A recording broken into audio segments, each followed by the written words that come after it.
Usa kaming gabi pag-usab kanimo angkol og ante. Mayong gabi, magandang gabi po sa lahat ng mga tagapakinig sa oras na ito.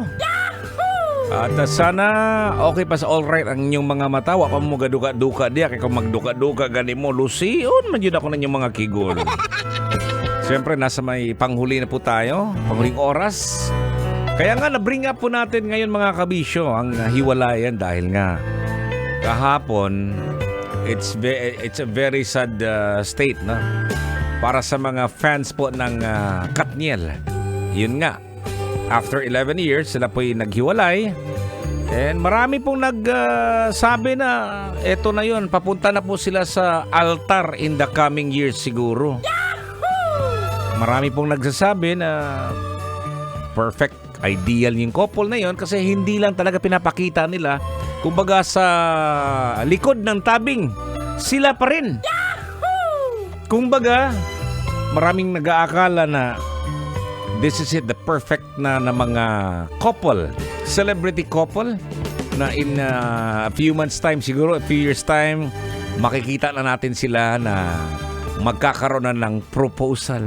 Wow! Ang sweet, no? Maraming nag-aakala. Pero yun pala, behind that, may mga pangyayari pala na hindi natin alam. Wata kahibaw, di ba? Usay, mingon na tagi, but-but raman din ang ilahang gugma-gugmakol. Huwag mong sabihin yan kasi baka totoo yun. Taka dumating din naman yung panahon. Andun na yung mga siguro mga dahilan, mga reasons kumbaga na hindi ko na, ayoko nang banggitin ngayon kasi nabanggit ko na yan kanina mga kabisyo, no? Oo, kaya ang nilagay ko dito sa post ko kanina mga kabisyo sa Totoy Bato Official, ang akong gibutang dito, Totoy ang hinungdan kung anong gibiyaan. Wa ko'y labot ana baka may ibang tutoy ang dahilan kung bakit ganun, di ba? Hindi na natin alam, no? Kasi sabi nga ni Catherine na kailangan daw, ngayon yung pag-usapan nun, putting an end to the sa relationship na. So life must go on. Dapat nga lang, no? Life must go on. So ganon yan mga kabisyo, no? Hindi natin inakala na yung mga taong magtatagal ng ganong years hindi magkatuluyan. Meron ng iba, no? Ilang weeks lang siguro. Taon-taon, ilang weeks, ilang months sila na nagpakasal. And they live happily ever after. Ganon, hindi natin masabi talaga mga kabisyo, no? Kaya nga sa mga may mga relasyon ngayon, ikaw uncle, ikaw auntie, may relasyon, take it day by day. Kumbaga, nanamnamin nyo yung araw-araw yung pagsasama-sama, pag-uusap-usap, pag-chat, pag-text. Ganun lang. Wag lang muna isipin natin yung what if, what happens the day after a month siguro, or a few months after. Ang isipin natin ngayon, kung kayo talaga, well and good.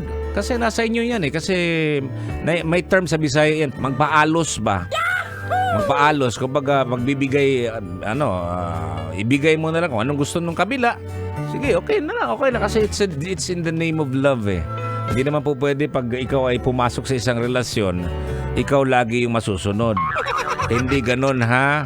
Pag pumasok ka sa isang relasyon mga kabisyo, andun yung nag-uusap po kayo. So kumbaga, there are times nga ikaw yung masusunod. There are times din na ikaw din yung doon ka na naman sa kabila, ikaw na naman yung magpaalos. Kumbaga, give and take relationship nga, ika nga. Ayun, pero sige lang. Marami po tayong mga nakilala. Kapanahunan pa ni Mampur siguro, no?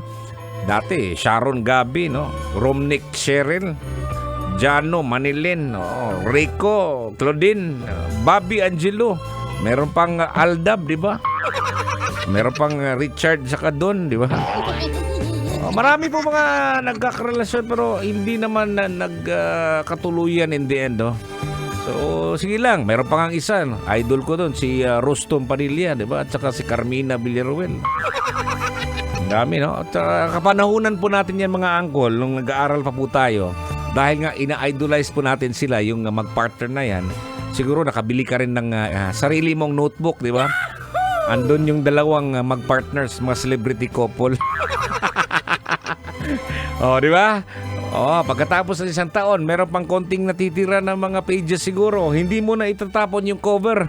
Ha, dadagdagan lang yung sa notebook yung rim niya para maibabalik naman yung paborito mong couple. Ay, ganun talagang buhay. So, di bale mga kabisyo, no? Tuloy-tuloy pa rin tayo. Tuloy-tuloy pa rin ang buhay.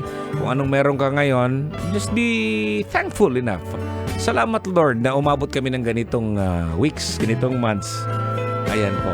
So anyways, hanggang dito na lang po. Friday po ngayon. Bukas po wala po tayo, no? Lunes na naman po tayo magsama-sama. Unang araw po ng buwan ng December. 24 days na lang bago magpasko. At siyempre naman, bago po tayo magpapaalam, gusto ko lang I leave you with the song, Christmas song ni ha. Mas maganda yung bago ka matulog siguro. Or bago po ako magpaalam, mag-goodbye. Naaalala nyo pa rin kung ano ang tunay na diwa ng Pasko. Siyempre, just be very thankful enough. Be grateful always kung anong meron ka. Kinigyapon si Totoy Bato, dinilang sa 90.7 Love Radio. Ngayong gabi, amping mga kabisyo. Pasko na naman.